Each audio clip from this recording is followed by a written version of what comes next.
서울 변두리 고시원 창문도 없는 3평 남짓한 방에 앉아 있으니 문득 웃음이 나왔습니다. 78년을 살아오면서 이런 곳에 살게 될 줄은 정말 몰랐어요. 흔히들 말하죠. 나이 들면 자식들 품에 안겨 편안하게 여생을 보낸다고. 그게 제 인생의 마지막 장면이라고 생각했는데 아니었네요. 제 이름은 김순자입니다. 올해 78세. 우리 동네에서는 나이 많은 편도 아니에요. 요즘엔 80대, 90대도 많으니까요.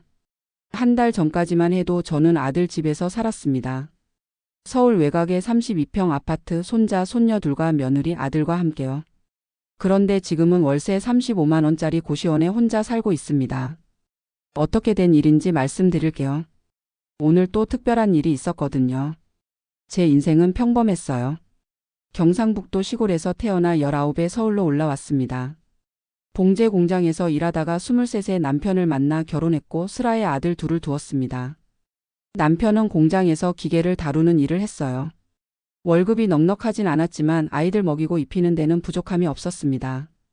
저도 아이들이 초등학교에 들어가고 나서는 다시 공장 일을 시작했어요. 우리 부부는 아이들 교육에 모든 것을 쏟아부었습니다. 둘 다 대학에 보냈고 큰아들은 회사원이 되었고 작은 아들은 공무원이 되었어요. 그때만 해도 얼마나 자랑스러웠는지 몰라요.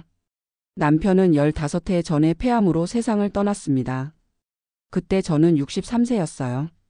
남편이 물려준 건 월남 푼돈과 시골 농가 한 채뿐이었지만 국민연금이 월 54만 원 나왔고 작은 아들이 매달 생활비를 보태줬기 때문에 혼자 살아가는데 큰 어려움은 없었습니다. 그러다 5해 전 큰아들이 제안을 했어요. 어머니 혼자 사시기 외로우실 텐데 우리 집에서 같이 살면 어떠세요? 아이들도 봐주시고 저희도 어머니 챙겨드리고. 처음엔 망설였어요. 내 공간이 있어야 편할 것 같았거든요. 하지만 며느리도 진심으로 원하는 것 같았고 손주들을 더 자주 볼 수 있다는 생각에 결국 동의했습니다. 그렇게 시골집을 정리하고 아들 내 집으로 들어갔어요. 처음엔 좋았습니다. 손주들이 할머니 하고 뛰어 안기는 것도 좋았고 혼자 밥 먹지 않아도 된다는 것도 좋았어요. 하지만 시간이 지날수록 불편한 점이 하나둘씩 느껴지기 시작했습니다. 아들과 며느리는 둘 다 직장에 다녔기 때문에 집안일과 아이들 돌보는 것은 자연스럽게 제 몫이 되었어요. 처음엔 당연하다고 생각했습니다. 같이 살면서 도울 수 있는 일을 하는 건 당연하니까요. 점심도 챙겨 먹고 저녁도 해놓고 빨래도 개고. 집안일이 쉽진 않았지만 내가 할 수 있는 일이라 생각하며 열심히 했습니다. 문제는 시간이 지날수록 며느리의 요구사항이 늘어났다는 거예요. 처음엔 부탁이었던 것들이 나중엔 당연히 해야 할 일이 되었습니다. 어머니 오늘은 현수 학원 데려다 주세요. 어머니 내일은 제가 회식이 있어서 늦을 것 같아요. 아이들 저녁 잘 챙겨주세요. 어머니 제 옷들 좀 세탁해 주시겠어요?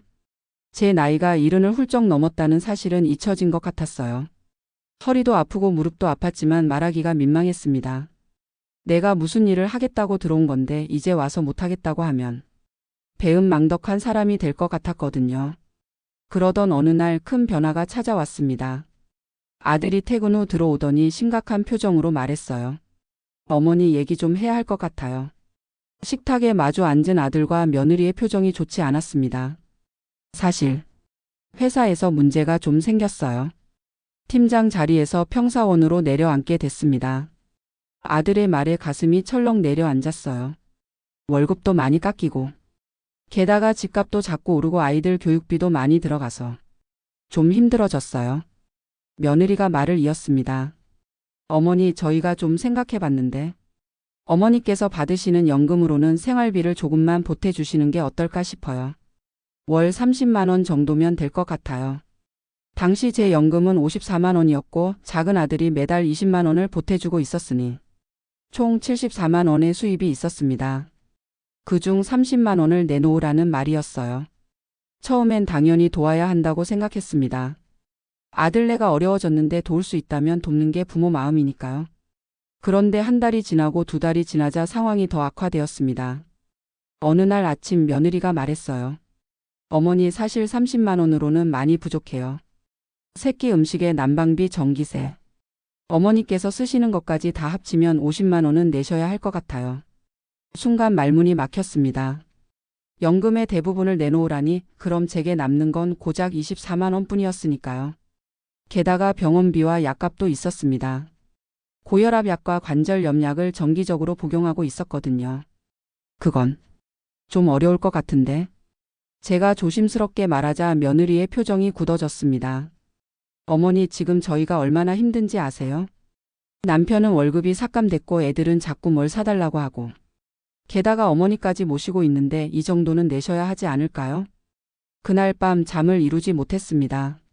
아들이 힘든 상황에 처했다는 건 이해했지만 저도 제 노후를 위해 모아둔 돈이 있어야 했어요. 혹시 큰 병에 걸리면 어떡하나 하는 불안감도 있었고요. 다음 날 용기를 내서 아들에게 말했습니다. 아들아, 엄마가 도울 수 있는 만큼은 돕고 싶은데 50만 원은 좀 무리인 것 같구나. 40만 원은 어떨까? 아들은 잠시 생각하더니 고개를 끄덕였습니다. 알겠습니다, 어머니. 40만 원으로 하죠. 그렇게 매달 연금에서 40만 원을 아들 통장에 넣어주기 시작했습니다. 남는 34만 원으로는 제 용돈과 병원비, 약값을 해결해야 했어요. 하지만 문제는 거기서 끝나지 않았습니다. 시간이 지날수록 집안 분위기가 달라졌어요. 특히 며느리의 태도가 냉랭해졌습니다. 어머니, 현수 방학인데 학원 데려다 주실 수 있으세요? 오늘은 좀 힘들 것 같은데. 무릎이 많이 아파서. 정말요? 그럼 제가 회사 빠져나와서 데려다 줘야 하는데. 어머니께서 집에 계시니까 이런 일 좀 도와주시면 좋을 텐데. 점점 죄인이 된 기분이었습니다. 집안일을 돕지 못하면 며느리의 한숨소리가 커졌고 가끔은 우리 집에 같이 살자고 했을 때 이럴 줄 알았으면 이라는 말도 들려왔어요. 어느 날 저녁 손녀 유진이가 학교에서 가져온 시험지를 보여주었습니다. 할머니, 나 100점 받았어. 기뻐하며 손녀를 안아주고 있는데 며느리가 들어왔어요. 유진아, 할머니한테 시험지 같은 거 보여주지 마. 할머니는 바쁘셔. 그 말에 유진이가 시험지를 황급히 거두어 드렸고 저는 가슴이 철렁 내려앉았습니다.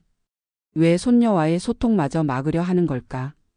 그때부터 아이들도 저를 피하는 것 같았어요. 결정적인 사건은 그로부터 2달 후에 일어났습니다. 어느 날 아침 아들과 며느리가 제 방으로 찾아왔어요. 어머니, 말씀드릴 게 있습니다. 아들의 표정이 무거웠습니다. 저희가 많이 생각해봤는데 현수가 고등학생이 되면서 자기만의 공간이 필요해졌어요. 지금 현수가 거실 한쪽에서 자고 있잖아요. 그래서 말을 이어가지 못하는 아들 대신 며느리가 단호하게 말했습니다. 어머니, 방을 현수에게 줘야 할 것 같아요. 어머니는 작은 방으로 옮기시면 어떨까요? 저희 집은 방이 3개였습니다. 주인인 아들 부부가 쓰는 큰 방, 제가 쓰던 중간 크기의 방, 그리고 손녀 유진이가 쓰는 작은 방이요. 작은 방이라면 유진이는 어디서 자니? 유진이는 저희 방에서 자면 돼요. 잠시 말문이 막혔습니다. 그렇게 되면 집에서 제 공간은 정말 좁아지게 될 텐데. 하지만 손주를 생각하면 양보해야 하나 싶기도 했어요. 알겠어요. 그렇게 하죠. 그날로 짐을 싸서 작은 방으로 옮겼습니다. 침대 대신 바닥에 요를 깔고 자야 했고 옷장도 없어서 짐 대부분은 상자에 넣어두었어요. 처음 며칠은 적응하기 힘들었지만 괜찮아질 거라고 스스로를 위로했습니다. 하지만 그것도 끝이 아니었어요. 2주 후 아들이 다시 찾아왔습니다. 어머니, 제가 정말 말하기 어려운데 회사에서 상황이 더 안 좋아졌어요. 이러다간 직장을 잃을지도 모르겠습니다. 가슴이 철렁했습니다. 그래서 저희가 생각해봤는데 어머니께서 다른 곳에서 지내시는 건 어떨까요? 작은 아들네 집이라든지. 순간 귀를 의심했습니다. 내가 지금 쫓겨나는 건가? 작은 아들네는 원룸이라 자리가 없을 텐데. 그러면 실버타운 같은 곳은 어떨까요? 어머니 연금으로 들어갈 수 있는 곳이 있을 텐데. 화가 났습니다. 지금까지 집안일도 도와주고 생활비도 보태주고 있는데 이제 와서 나가라니. 하지만 화를 내기보다는 진심을 알고 싶었어요. 정말로 내가 너희한테 부담이 그렇게 크니? 아들이 고개를 숙였습니다. 어머니, 경제적으로도 그렇고 집이 좁아서 아이들 공부하는 데도 방해가 되고 또 솔직히 말씀드리면 아내와 어머니 사이의 긴장감이 아이들에게도 안 좋은 영향을 주는 것 같아요. 그제야 현실을 직시하게 되었습니다. 내가 아들네 가정에 짐이 되고 있었던 거예요. 알았다. 내가 나갈게. 그날 밤 모든 것을 정리하고 생각했습니다. 작은 아들에게 연락해봤지만 역시나 원룸이라 함께 살기는 어렵다고 했어요. 그렇다고 제 연금으로는 실버타운은 꿈도 꿀 수 없었습니다. 결국 찾은 곳이 고시원이었어요. 보증금 몇십만 원에 월세 35만 원. 창문도 없는 좁은 방이었지만 그래도 제 공간이라는 생각에 마음을 다잡았습니다. 짐을 싸서 고시원으로 이사하던 날 손주들은 학교에 가고 없었고 며느리는 출근했다고 집에 없었습니다. 아들만 잠시 휴가를 내고 절 배웅했어요. 어머니 정말 죄송합니다. 아들의 미안해하는 모습에 오히려 제가 더 마음이 아팠습니다. 내가 낳고 기른 아들인데 이렇게 됐다고 미워할 수는 없었으니까요. 괜찮아. 엄마는 어디서든 잘 살 수 있어. 너희끼리 잘 지내. 그렇게 아들 집을 나와 고시원에 들어갔습니다. 처음엔 정말 힘들었어요. 방은 너무 좁았고 밤에는 옆방에서 들려오는 소리에 잠을 이루기 어려웠습니다. 화장실과 샤워실은 공용이라 불편했고 냉장고나 세탁기도 없어서 매번 밖에 나가야 했어요. 하지만 의외로 빨리 적응했습니다. 젊었을 때 더 열악한 환경에서도 살았던 기억이 있어서 그런지 오히려 제 공간이 생겼다는 사실에 안도감을 느꼈어요. 고시원 바로 앞에는 작은 공원이 있었습니다. 날씨가 좋은 날이면 그곳에 나가 벤치에 앉아 햇볕을 쬐곤 했어요. 처음에는 혼자였지만 얼마 지나지 않아 공원에서 만난 또래 할머니들과 이야기를 나누게 되었습니다. 아이고 할머니도 여기 사세요? 처음 말을 건넨 것은 박 할머니였어요. 78세 저와 똑같은 나이였습니다. 네, 근처 고시원에 살아요. 어머, 저도 고시원에 살아요. 혹시 민들레 고시원인가요? 맞아요. 저도 거기 살아요. 그렇게 우리는 금세 친구가 되었습니다. 박 할머니도 자식과의 갈등으로 집을 나와 고시원에 살게 되었다고 했어요. 그녀를 통해 다른 할머니들도 만나게 되었고 우리는 비슷한 처지에 있다는 이유로 더 끈끈한 유대감을 형성하게 되었습니다. 그 중에서 이 할머니는 특별했어요. 82세였지만 정말 활기차고 긍정적이었거든요. 김할머니, 우리가 이렇게 사는 게 나쁜 것만도 아니야. 오히려 자유롭잖아. 누구 눈치 볼 필요도 없고. 이 할머니의 말에 위안을 얻었습니다. 그녀 말대로였어요. 자유롭게 내 마음대로 살 수 있다는 것, 그것도 행복이었습니다. 한 달이 지난 어느 날 이 할머니가 제안을 했어요. 우리 노인정 한번 가보자. 거기 가면 점심도 공짜로 주고 프로그램도 많대. 처음엔 망설였지만 같이 가보기로 했습니다. 그곳에서 저는 새로운 세계를 만났어요. 노인정에는 다양한 프로그램이 있었습니다. 요가, 댄스, 노래교실, 그림교실. 모두 무료였고 점심도 제공되었어요. 처음에는 어색했지만 조금씩 참여하다 보니 정말 즐거워졌습니다. 특히 그림교실이 좋았어요. 젊었을 때 한 번도 해보지 못했던 미술이었는데 선생님께서 친절하게 가르쳐 주셔서 금세 빠져들게 되었습니다. 김할머니 그림 솜씨가 대단하시네요. 처음으로 완성한 풍경화를 보고 선생님이 칭찬해 주셨을 때 가슴이 뭉클했어요. 이렇게 늦은 나이에 새로운 재능을 발견하다니 놀라웠습니다. 그리고 고시원에서의 생활도 조금씩 익숙해졌어요. 빨래는 코인 세탁소에서 하고 식사는 주로 노인정이나 근처 복지관에서 해결했습니다. 남은 시간에는 그림을 그리거나 새로 사귄 친구들과 수다를 떨었어요. 한 가지 변화가 더 있었습니다. 제 통장에 돈이 조금씩 모이기 시작했어요. 연금 54만 원에 작은 아들이 보내주는 20만 원을 더해 74만 원이었는데 고시원비 35만 원과 식비, 의료비를 제외하고도 10만 원 정도는 항상 남았거든요. 그리고 또 한 가지, 몸이 더 건강해진 것 같았습니다. 아들네 집에 있을 때는 항상 피곤하고 무기력했는데 이제는 매일 공원을 산책하고 노인정에서 활동하다 보니 오히려 체력이 좋아졌어요. 그러던 어느 날 노인정에서 만난 사회복지사 선생님이 제안을 하셨습니다. 김할머니 그림 솜씨가 정말 좋으시네요. 우리 복지관에서 하는 실버 작가 전시회에 참여해 보시는 건 어떠세요? 처음엔 부끄러워서 망설였지만 다른 할머니들의 격려로 용기를 내어 참여하기로 했습니다.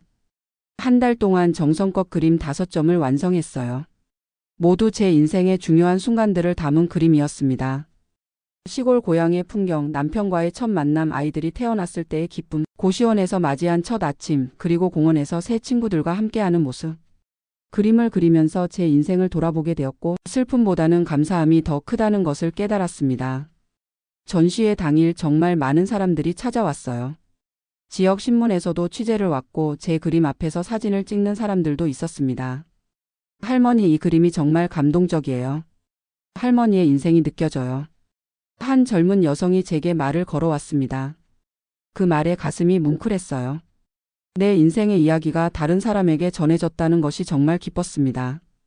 놀랍게도 그날 제 그림 2점이 팔렸어요. 각각 10만 원씩 총 20만 원을 벌었습니다.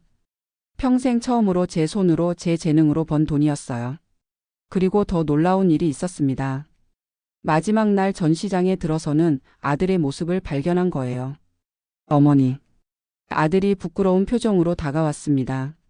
어머니, 소식을 우연히 지역 신문에서 봤어요. 전시회가 있다고 해서 한번 와봤습니다. 놀랍게도 아들은 제 그림을 하나 사고 싶다고 했어요. 하지만 이미 다 팔린 상태였습니다. 괜찮아. 다음에 더 좋은 그림 그려줄게. 아들과 함께 찻집에 앉았습니다. 3달 만의 만남이었어요. 어머니, 잘 지내고 계세요? 응, 아주 잘 지내. 오히려 더 건강해진 것 같아. 정말 죄송합니다. 그때 상황이 다 지난 일이야. 지금은 오히려 편해. 내 마음대로 살 수 있어서 좋아. 아들의 눈에 눈물이 고였습니다. 어머니, 다시 오시면 안 될까요? 아이들도 할머니를 많이 그리워해요. 순간 가슴이 철렁했습니다.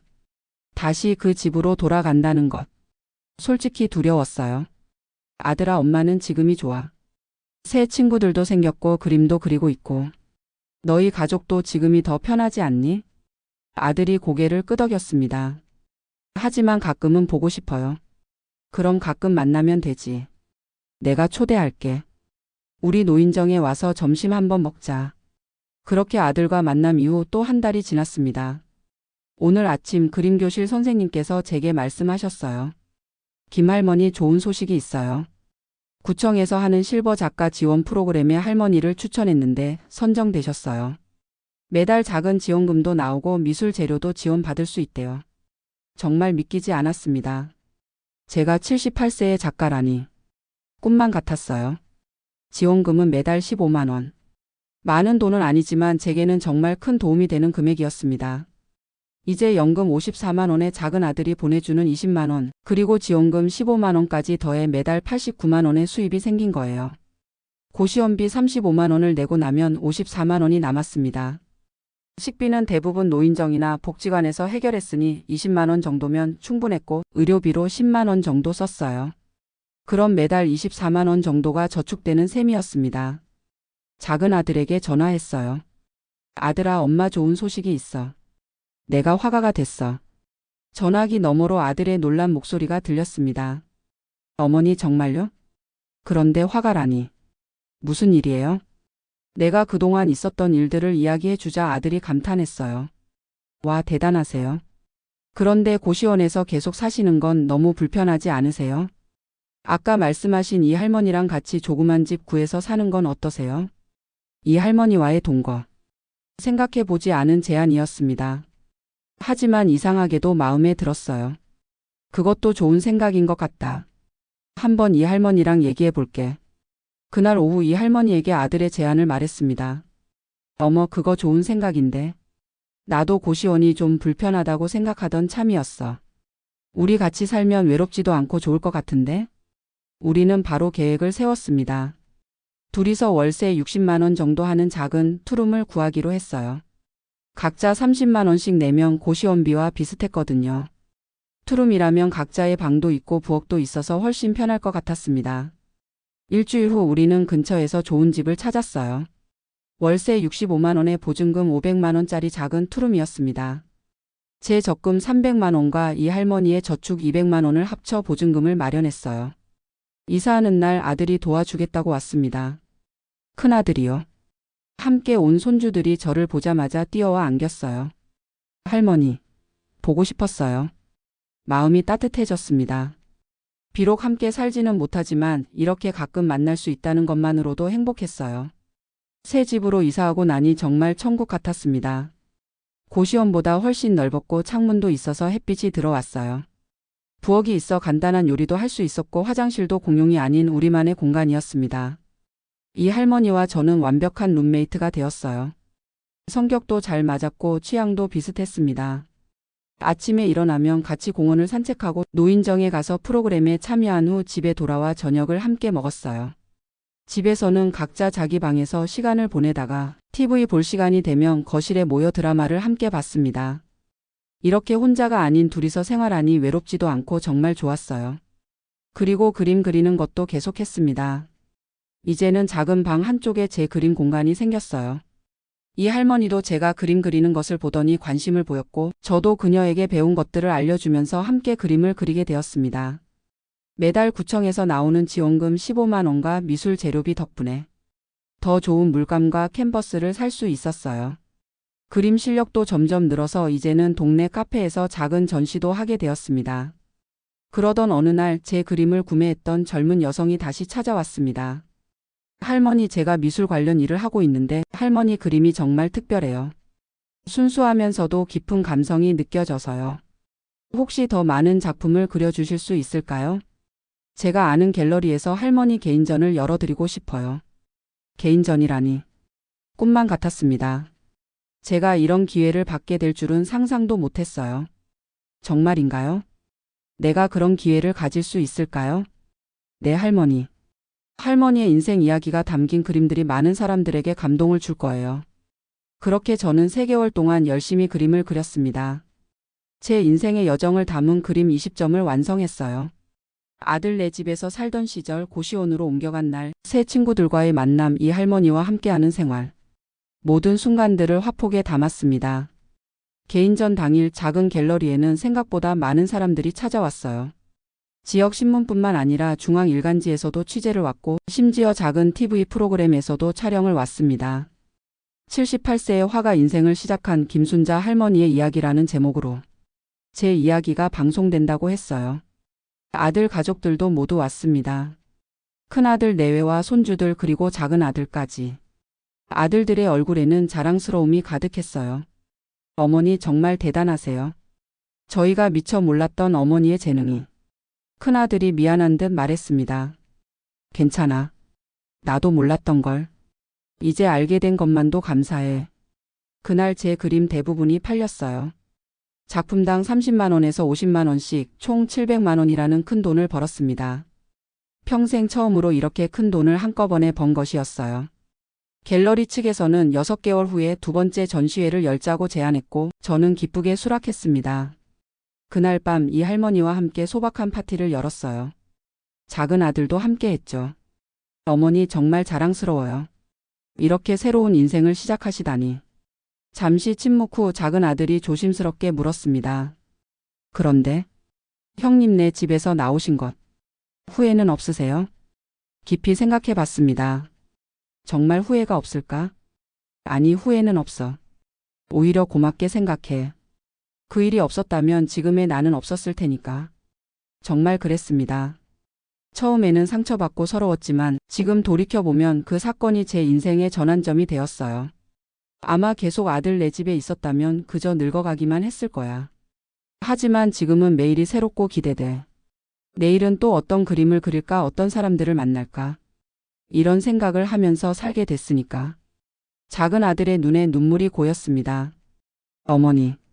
아들아, 인생은 참 알 수 없는 것 같아. 나이가 들어서도 이렇게 새로운 시작이 있을 줄 누가 알았겠니? 그러니 너도 어려운 일이 있더라도 너무 낙심하지 마. 그게 또 다른 기회가 될지 모르니까. 그로부터 1년이 지난 지금 저는 3번째 개인전을 준비하고 있습니다. 이제는 동네 노인정에서 그림 선생님도 하고 있어요. 저처럼 늦은 나이에 그림을 시작한 할머니, 할아버지들이 많아졌거든요. 얼마 전에는 작은 적금도 들었습니다. 매달 30만 원씩 3년 만기로요. 그림 판매 수익과 지원금, 강사료까지 더해져서 이제는 경제적으로도 안정된 생활을 할 수 있게 되었어요.